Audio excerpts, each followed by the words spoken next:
السلام علیکم ورحمۃ اللہ وبرکاتہ۔ محترم دوستو بھائیو، رمضان مبارک آیا اور 5 روزے ہمارے گزر بھی گئے، اور رمضان مبارک کا جو مقصد ہے اللہ تبارک و تعالیٰ نے قرآن کریم میں فرمایا کہ لعلکم تتقون۔ رمضان کا مقصد ہے کہ ہمارے اندر تقوی پیدا ہو۔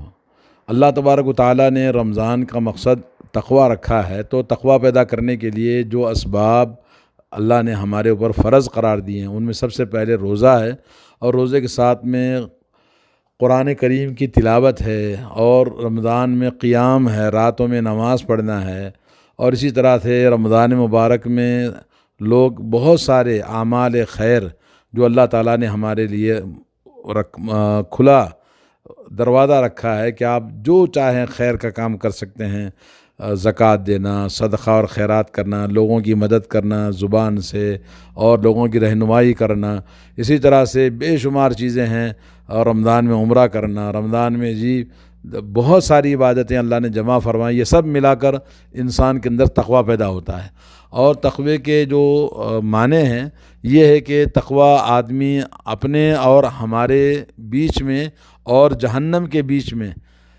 ایسی چیزوں کو ہم پیدا کریں جس سے اللہ کے عذاب سے ہم بچ سکیں، اللہ تعالیٰ کا تقرب حاصل کریں اور گناہوں سے بچیں۔ اور تقوی یہ ہے کہ اللہ رب العالمین نے جن چیزوں کو ہمارے اوپر فرض قرار دیا ہے ان چیزوں کو ہم بجا لائیں، اور اللہ رب العالمین نے جن چیزوں کو ہمارے اوپر حرام قرار دیا ہے ان چیزوں سے ہم پوری طرح سے بچیں۔ نبی کریم صلی اللہ علیہ وسلم نے تقوی اختیار کرنے کے لیے بہت ساری احادیث کے اندر ہمیں ابھارا ہے، اور اللہ تبارک و تعالیٰ نے بھی قرآن کریم میں ایک نہیں دسیوں مقامات پر ہمیں حکم دیا ہے کہ ہم تقوی اختیار کریں، اور اسلام کی تعلیمات میں سب سے اہم چیز ہے انسان کے اندر تقوی پیدا ہو، اور تقوی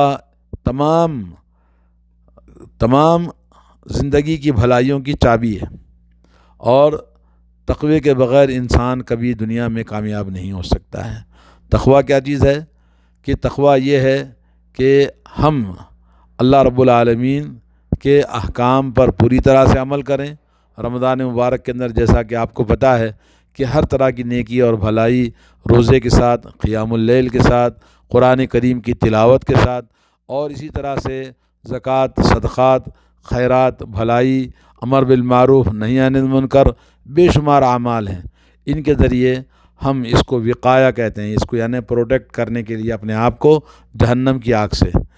اور علامہ ابن رجب کہتے ہیں اصل التقوی ان یجعل العبد بینہ وبین ما یخافہ ویحذرہ وقایۃ، یعنی اصل تقوی یہی ہے کہ بندہ اپنے اور اس چیز سے جس سے وہ ڈرتا ہے اور جس کا اسے خوف ہے، دونوں کے بیچ میں کہ اس کو نقصان نہ پہنچے، ایک اپنی کوئی حفاظت کی بہترین چیز پیدا کرے، وہ ہے تقوی۔ علامہ طارق ابن حبیب تقوی کی تعریف میں کہتے ہیں تقوی یہ ہے کہ آپ ایسا عمل کریں اللہ تعالیٰ کی اطاعت کا، اللہ تعالیٰ کے نور کے ساتھ، علی نور من اللہ، یعنی اللہ کی طرف سے جو اللہ نے ہمیں نور دیا اس کے ذریعے ہم اطاعت کریں اللہ کی، اور اللہ رب العالمین کے اجر و ثواب کی امید کرتے ہوئے۔ اور تقوی یہ ہے کہ آدمی معصیت، گناہوں کو چھوڑ دے، علی نور من اللہ، اللہ تعالیٰ کے دیے ہوئے نور پر، اور اللہ تعالیٰ کے عذاب سے ہم خوف زدہ رہیں، یہ تقوی ہے۔ اور علامہ حسن بصری رحمۃ اللہ علیہ کہتے ہیں تقوی برابر لگا رہتا ہے زندگی میں متقیوں کے ساتھ، یہاں تک کہ متقی لوگ بہت ساری حلال چیزیں چھوڑ دیتے ہیں اس ڈر سے کہ کہیں حرام میں واقع نہ ہو جائیں۔ دوستو، اللہ تبارک و تعالیٰ نے قرآن کریم میں 250 مرتبہ سے زیادہ تقوی کا ذکر فرمایا ہے کہ ہم تقوی اختیار کریں، اور تقوی کے اختیار کرنے والوں کی کامیابی اور ان کے لیے بھلائی اور ان کے لیے اللہ کی نعمتیں سب 250 سے زیادہ مرتبہ اللہ نے ہمیں اس کو ذکر کیا ہے۔ آئیے میں کچھ نکات آپ کے سامنے بیان کرتا ہوں کہ جس سے متقی تقوی اختیار کرے۔ آج جو روزوں کا موقع ہے، یہ رمضان کا موقع ہے، اور ایسا رمضان جو زندگی میں آج تک کبھی کسی کو ایسا موقع نہیں ملا ہے۔ یہ کورونا وائرس کا رمضان، گھروں میں لاک ڈاؤن کا رمضان، باہر ہر قسم کا شور شرابہ ہنگامے سے خاموش رمضان، پوری دنیا حیران پریشان اور موت سے خوفزدہ اور پوری دنیا ویران اور کھنڈر بن چکا ہے، ایسا رمضان زندگی میں پہلی بار ہم نے اللہ نے موقع دیا ہے، تو ہم اس تقوی کو اختیار کریں تاکہ اللہ رب العالمین کی نعمتیں ہم حاصل کر سکیں۔ جو لوگ تقوی اختیار کرتے ہیں ان کو جو فوائد حاصل ہوتے ہیں ان میں سے بعض کا میں ذکر کرتا ہوں۔ سب سے پہلے تقوی اختیار کرنے والے کے ساتھ اللہ تعالیٰ کی معیت، اللہ کی نصرت اور اس کی حفاظت اور اس کی مدد اور اس کی محبت اور اللہ تعالیٰ کی توفیق اس کو ملتی ہے۔ اللہ فرماتا ہے واتقوا اللہ واعلموا ان اللہ مع المتقین، اللہ سے ڈرو اور جان لو کہ اللہ تعالیٰ متقی لوگوں کے ساتھ ہوتا ہے۔ سورہ بقرہ 194۔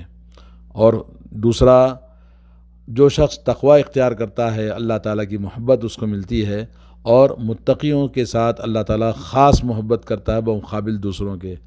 بلا من اوفی بعہدہ واتقی فإن اللہ یحب المتقین، اللہ فرماتے ہیں سورہ آل عمران آیت نمبر 76 میں، یقیناً جو شخص اپنے وعدے کو، اپنے عہد و پیمان کو، اپنا اگریمنٹ کو اللہ کے ساتھ پورا کرتا ہے اور تقوی اختیار کرتا ہے تو یقیناً اللہ تبارک و تعالیٰ متقیوں سے محبت کرتا ہے۔ نمبر 3 یہ کہ تقوی اختیار کرنے والے کو اللہ تعالیٰ اس کے گناہوں کی بخشش فرماتا ہے، صاف کرتا ہے گناہوں سے، اور اس انسان کو حق و باطل میں تمیز کرنے کی عقل اور سمجھ عطا فرماتا ہے۔ اللہ تعالیٰ فرماتا ہے یا ایھا الذین آمنوا ان تتقوا اللہ یجعل لکم فرقانا ویکفر عنکم سیئاتکم ویغفر لکم، اے ایمان والو تقوی اختیار کرو۔ جو شخص اللہ تعالیٰ کا تقوی اختیار کرتے ہیں ان کے لیے اللہ تعالیٰ حق اور باطل میں تمیز کرنے کے فرقان عطا کرتا ہے، اور ان کے گناہوں کو بخش دیتا ہے، اور ان کو گناہوں سے پاک صاف کر دیتا ہے، اور ان کی مغفرت فرما دیتا ہے۔ سورہ انفال آیت نمبر 29۔ نمبر 4، تقوی اختیار کرنے والے کے زندگی سے تمام دکھ اور غم دور فرما دیتا ہے اور اس کو رزق سے مالا مال کرتا ہے۔ اللہ نے فرمایا سورہ طلاق آیت نمبر 2 اور 3 میں وَمَن يَتَّقِ اللَّهَ يَجْعَل لَّهُ مَخْرَجًا وَيَرْزُقْهُ مِنْ حَيْثُ لَا يَحْتَسِبُ، جو شخص تقوی اختیار کرتا ہے اللہ تعالیٰ کا تو ایسے انسان کے لیے اللہ تعالیٰ نکلنے کا راستہ بناتا ہے غم، دکھ، بلا، آزمائش، مصیبت سے، اور اس کو ایسے راستے سے رزق دیتا ہے وہ محسوس بھی نہیں کرتا ہے کہاں سے رزق آ رہا ہے۔ تقوی اختیار کرنے کی 5ویں خصوصیت، اس کا پھل یہ ملتا ہے کہ جو شخص تقوی اختیار کرتا ہے اللہ تبارک و تعالیٰ اس کو علم عطا فرماتا ہے، عمل کی توفیق عطا فرماتا ہے، اور اس کے لیے عمل کرنا آسان کر دیتا ہے۔ اللہ تعالیٰ نے فرمایا واتقوا اللہ ویعلمکم اللہ، اللہ سے ڈرو، اللہ تعالیٰ تمہیں علم عطا فرماتا ہے، عمل کی توفیق دیتا ہے، واللہ بکل شیء علیم۔ سورہ بقرہ آیت نمبر 282۔ چھٹا فائدہ تقوی کا یہ ہے کہ تقوی انسان کے اعمال صالحہ جو بھی کرتا ہے اللہ تعالیٰ اس کو قبولیت کا درجہ عطا فرماتا ہے، اور عمل صالح کرنے کی توفیق کے ساتھ اس کے اعمال کو قبول بھی فرماتا ہے۔ انما يتقبل اللہ من المتقین، سورہ مائدہ آیت نمبر 27۔ اللہ تعالیٰ متقیوں کے اعمال کو قبول فرماتا ہے، اور علامہ ابن تیمیہ فرماتے ہیں کہ اہل سنت والجماعت کا یہ اصول ہے کہ کسی بھی عمل کے قبول ہونے کے لیے 2 شرطیں ہیں۔ پہلی شرط یہ کہ تقوی یعنی اخلاص، اللہ کے لیے وہ کام کرے، ریاکاری، دکھاوا اور شہرت کے لیے نہ ہو، خالص اللہ کے لیے ہو، اور دوسرا یہ کہ وہ سنت نبی کے مطابق ہو، نبی علیہ الصلوۃ والسلام کی شریعت اور آپ کی سنت کے مطابق ہو، وہ عمل اللہ تعالیٰ کے پاس قبول ہوتا ہے۔ اسی لیے کہا جاتا ہے جو شخص اخلاص کے ساتھ کوئی بھی کام کرتا ہے تو اللہ تعالیٰ اس کے اعمال کو قبول فرماتا ہے، اگرچہ کہ بعض دوسری چیزوں میں اس کی نافرمانیاں ہوتی ہیں، اللہ اس کی پرواہ نہیں کرتا ہے۔ اور جو شخص اخلاص کے ساتھ نہیں کرتا اور تقوی اختیار نہیں کرتا ہے تو اس کا کوئی عمل اللہ تعالیٰ کے پاس قبول نہیں ہوتا، اگرچہ کہ وہ بعض اعمال کرتا ہے، جیسا کہ بہت سارے بدعتی لوگ ہیں ان کا تقوی اخلاص ان کے اندر صحیح نہیں ہے تو لیکن وہ بہت سارے دین کے کام کرتے ہیں لیکن وہ اللہ کے پاس قبول نہیں ہوتے۔ دوستو، تقوی کا 10واں فائدہ یہ 8واں فائدہ یہ ہے کہ جو شخص تقوی اختیار کرتا ہے اللہ تبارک و تعالیٰ دشمنوں سے، دشمنوں کی مکاریوں سے اور ان کے شر سے اور دشمنوں کے ہر نقصان سے متقی کی حفاظت فرماتا ہے اور ان کو ہر طرح سے بچاتا ہے جو آدمی تقوی اختیار کرتا ہے۔ اللہ نے فرمایا وَإِن تَصْبِرُوا وَتَتَّقُوا لَا يَضُرُّكُمْ كَيْدُهُمْ شَيْئًا إِنَّ اللَّهَ بِمَا يَعْمَلُونَ مُحِيطٌ۔ اگر تم صبر کرو گے اور تقوی اختیار کرو گے تو دشمنوں کے کسی بھی مکاریوں کا تمہیں کوئی نقصان نہیں ہوگا۔ یقیناً اللہ دشمنوں کے پوری طرح سے دشمنوں کو گھیرے میں لیا ہوا ہے۔ یہ سورہ آل عمران 120۔ اور تقوی کی 9ویں یا 8ویں جو فائدے کی چیز ہے یا اس کا پھل ہے وہ یہ ہے کہ متقی کو اللہ تعالیٰ جنت عطا فرماتا ہے، اور اللہ رب العالمین آخرت کی کامیابی متقیوں کے لیے رکھا ہے۔ جیسے اللہ تعالیٰ فرماتا ہے وَالْآخِرَةُ عِنْدَ رَبِّكَ لِلْمُتَّقِينَ، سورہ زخرف آیت نمبر 35۔ آخرت کی کامیابی تمہارے رب کے پاس متقیوں کے لیے ہے۔ اور متقیوں کی جو نعمتیں اللہ نے رکھی ہیں میرے دوستو، سب سے بڑی نعمت تو جنت ہے، اور جنت رمضان کا مہینہ جنت کا مہینہ ہے۔ اس مہینے مبارک مہینے کے اندر آدمی ہر انسان جنت کے لیے دعا کرتا ہے۔ نبی کریم صلی اللہ علیہ وسلم نے فرمایا روزے دار کے لیے 4 چیزیں ہیں، 2 اللہ کے لیے خاص ہیں، 2 بندے کے لیے خاص ہیں۔ 2 چیزیں اللہ کے لیے کیا ہیں؟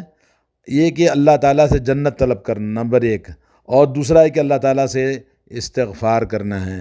نہیں، ایک جنت طلب کرنا، دوسرا جہنم سے پناہ مانگنا ہے رمضان میں، اور دوسرا یہ کہ 2 چیزیں بندے کے لیے خاص ہیں، وہ یہ ہے کہ اللہ تعالیٰ سے استغفار کثرت سے کرنا ہے اور اپنے گناہوں سے ندامت، توبہ اور اللہ سے معافی مانگنی ہے۔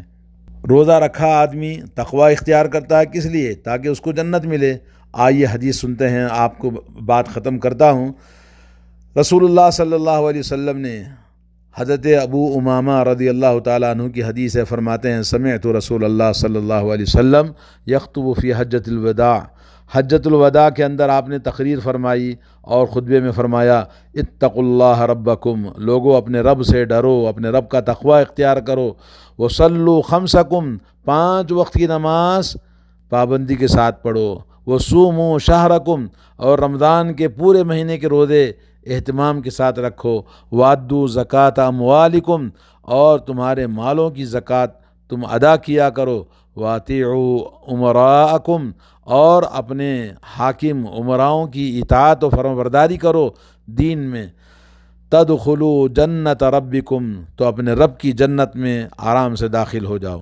تو یہ بہت عظیم اللہ کی نعمت ہے۔